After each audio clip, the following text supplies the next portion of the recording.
सजायपछि आज म प्रकाश पुस्तकको 12 अध्यायलाई पाठ गर्छु। यसैले स्त्री र अजिङ्गर।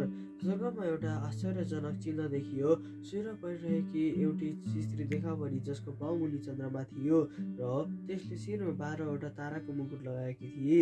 त्यो गर्भवती थिए र जन्माउने अवस्थाको पीडामा प्रसव वेदना चिचाइरहेकी थिए। अनि स्वर्गमा अर्को एउटा चिन्ह देखियो।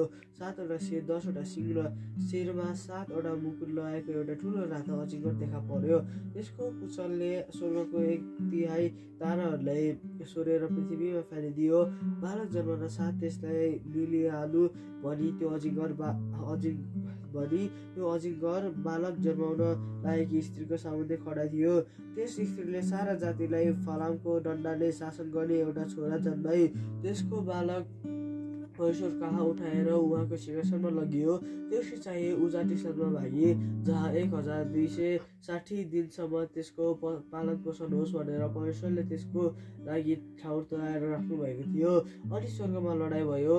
मिकाएल र तिनका दूतहरूले त्यस अजिङ्गरसँग युद्ध गर्यो। अजिङ्गर र त्यसका दूतहरूले पनि युद्ध गरे, तर यिनीहरू हारे र यिनीहरूका निम्ति स्वर्गमा कुनै ठाउँ रहेन।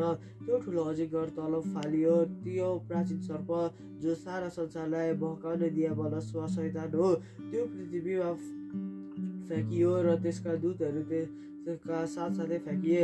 तब मैले स्वर्गमा यसो भनेको एउटा ठुलो आवाज सुने, अब हाम्रो परमेश्वरको मुक्ति, शक्ति, राज्य र उहाँका ख्रीष्टको अधिकार आएको छ, किनकि हाम्रा भाइहरूलाई दोष लगाउने जसले हाम्रा परमेश्वरको सामुन्ने तिनीहरूलाई दिनरात दोष लगाउँछ, त्यो तल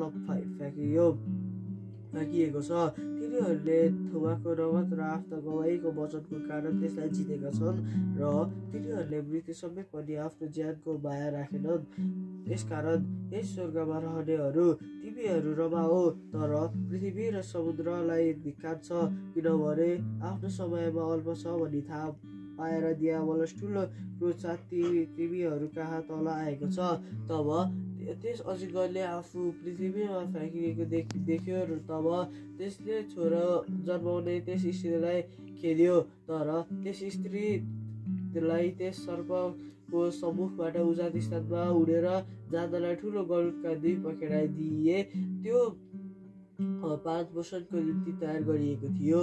त्यस स्त्रीलाई बादलले बगाओस् भनेर त्यस सर्पले स्त्रीको पछि आफ्नो मुखबाट नदी जस्तै पानी निकाल्यो, तर पृथ्वीले त्यस स्त्रीलाई सहायता गर्यो र अजिङ्गरले आफ्नो मुखबाट निकालेको नदी पृथ्वीले आफ्नो मुख उघारेर दियो। तब त्यो अजिङ्गर त्यस स्त्रीसँग क्रोधित भयो र त्यसका बाँकी सन्तानसँग युद्ध गर्न गयो, अर्थात् तिनीहरूसँग जुनहरूले परमेश्वरका आज्ञाहरू पालन गर्दछन् र यसुको गवाई दिन्छन्। अनि त्यो अजिङ्गर समुद्रको किनारमा खडा भयो। आमेन।